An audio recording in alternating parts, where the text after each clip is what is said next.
नमस्कार, seat scanner के साथ मैं राकेश रंजन।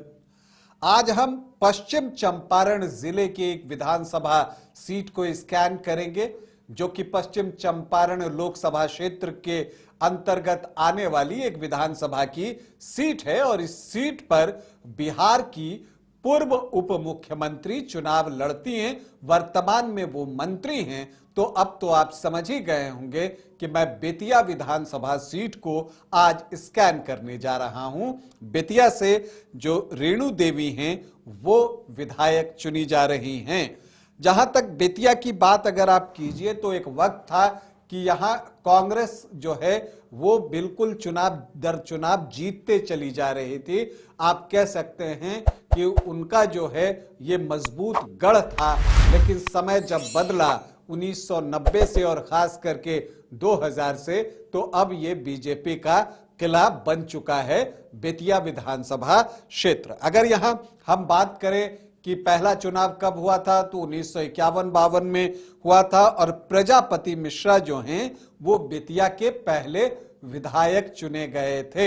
हालांकि फिर बाद में बाई इलेक्शन होता है और केतकी देवी जो है वो चुनाव यहां पर जीतती हैं। अब तक कुल 19 विधायक जो है वो बेतिया में चुने गए हैं, क्योंकि 1957 में जो है वो 2 विधायक चुने गए थे। एक अनुसूचित जाति से थे और एक सामान्य वर्ग से थे, लेकिन उसके बाद से एक एक विधायक ही चुने गए हैं। अगर हम पार्टियों के प्रदर्शन की बात करें तो कांग्रेस सबसे सफल पार्टी रही है बेतिया में। 11 बार जो है उसने अब तक बेतिया में चुनाव जीता है, तो बीजेपी दूसरे स्थान पर है। 6 बार जो है उसे कामयाबी मिली है। जनता दल और निर्दलीय एक एक बार चुनाव जीतने में सफल रहे हैं।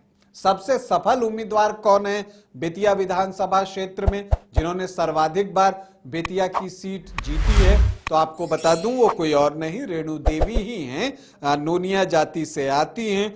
5 बार उन्होंने अब तक बेतिया का प्रतिनिधित्व किया है और इस बार जीत का छक्का लगाने को बेकरार हैं और उसके लिए जोर लगाने वाली हैं।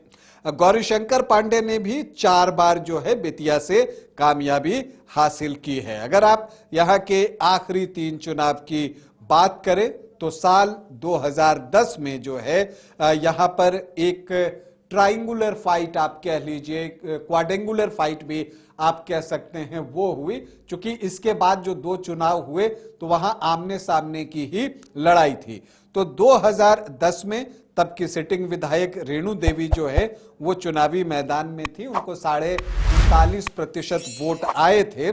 लेकिन आप देखते हैं कि दूसरे स्थान पर कांग्रेस न होकर निर्दलीय अनिल कुमार झा थे, जिनको कि 12.5% के आसपास वोट आए थे। तो कांग्रेस के मदन मोहन तिवारी को 11.77% वोट मिले और एलजेपी के बिरबल यादव को लगभग 11.25% वोट आए थे। तो इस क्वाड्रेंगुलर फाइट में जो रेणु देवी हैं वो 28,789 वोटों से चुनाव जीत जाती हैं।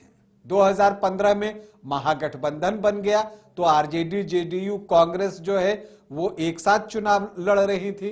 कांग्रेस, चूंकि ये सीट ट्रेडिशनली कांग्रेस की रही है, तो कांग्रेस ही इस सीट पर चुनावी मैदान में उतरती है और मदन मोहन तिवारी ही प्रत्याशी बनते हैं। सामने रेणु देवी थी। कांटे का मुकाबला होता है, धड़कनें रोक देने वाला, जिसमें कि मदन मोहन तिवारी 45.26% वोट लाकर जीत हासिल करते हैं 2320 वोटों से। तो यह कांटे का मुकाबला था, क्योंकि रेणु देवी को भी 43.69% वोट आए थे। फिर 2020 आता है, लेकिन उस वक्त एक बड़ा बदलाव यह हुआ कि जो एनडीए है उसमें जेडीयू की वापसी हो गई। तो जो एक लवकुश के वोटों का नुकसान रेणु देवी को 2015 में हुआ, वो वोट एक बार फिर उनके पास आ गए और जब आ गए तो परिणाम भी उसी अनुकूल आया। रेणु देवी को इस बार 52.81% वोट आए और जब आप 50% का आंकड़ा क्रॉस कर लेते हैं तो फिर आपके पास सिर्फ जीत ही आती है। तो जीत ही आई रेणु देवी के पास और उन्होंने मदन मोहन तिवारी को, जिनको 41.5% वोट आए थे, 18,079 वोटों से पराजित कर दिया। अब सवाल उठता है कि 2025 में क्या होगा। तो देखिए, मुकाबला तो आप मानकर चलिए कि बीजेपी और कांग्रेस के बीच ही होना है, क्योंकि मदन मोहन तिवारी ने इन सब के बीच लोकसभा का चुनाव भी लड़ा था। हालांकि वहां पर भी उनको कामयाबी नहीं मिली और उनका मत प्रतिशत भी इसी के आसपास रहा, थोड़ा सा इजाफा हुआ, 41.5% पिछले विधानसभा चुनाव में था।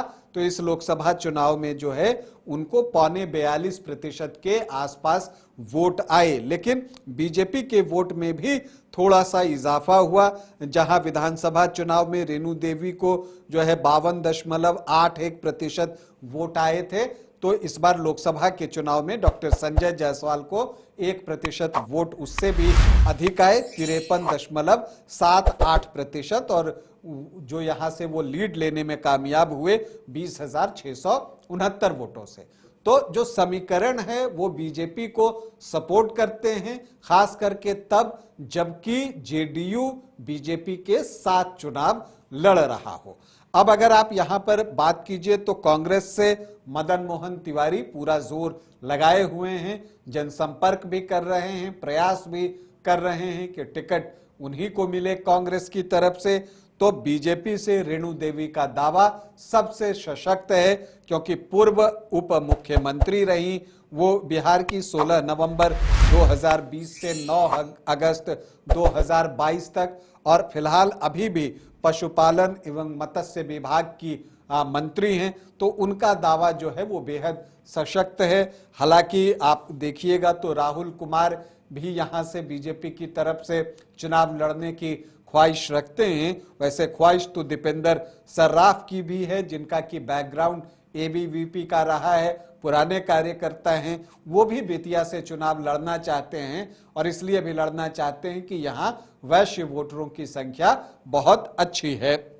अब अगर आप देखें यहाँ का जातीय समीकरण क्या है, जो कि एक अनुमान पर आधारित है, तो जो अनुसूचित जाति के वोटर्स हैं वो 11.69% हैं, जो एसटी हैं वो 0.78% हैं। मुस्लिम वोटर्स की संख्या यहाँ बहुत अच्छी है, 24.6%। तो ये भी देखना होगा कि क्या AIMIM यहां से अपना कैंडिडेट दे सकता है, ये देखना दिलचस्प होगा। यादव यहां 7 से 8% हैं, तो जो MY का इक्वेशन है वो 32.5 से 33.5% के आसपास पहुंचता है।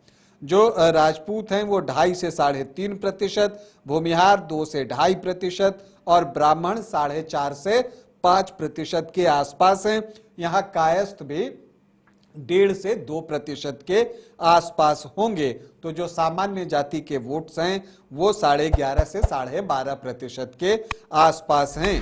कुशवाहा 4 से 5% हैं, तो कुर्मी 5.5 से 6% हैं, तो लवकुश के वोट 10 से 11% हैं, और वैश्य जो हैं वो 15 से 16% हैं। तो यूं तो जो जातियां एनडीए को परंपरागत रूप से वोट करती हैं वो अगर आप देखिए तो यहां पर 37-38% के आसपास पहुंच जाती हैं। लेकिन चूंकि यहां कांग्रेस से मदन मोहन तिवारी कैंडिडेट होते हैं तो ब्राह्मण भूमिहार वोटों में एक सेंधमारी करने में वो कामयाब होते हैं, वो वोट उधर शिफ्ट होता है।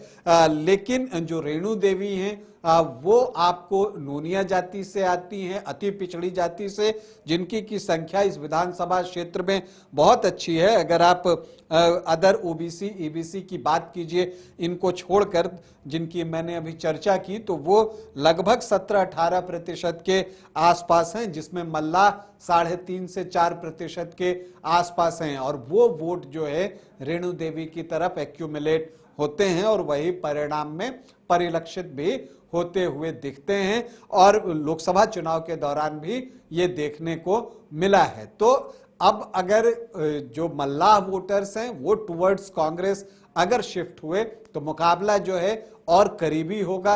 अगर ऐसा नहीं होता तो जो समीकरण है वो स्लाइट एज रेणु देवी को एक बार फिर से देते हैं, लेकिन सामने कांग्रेस के भी बड़े नेता हैं मदन मोहन तिवारी, तो एक रोचक मुकाबला जो है वो बेतिया में होने वाला है। अभी आपसे अनुमति चाहेंगे, इजाजत दें, नमस्कार।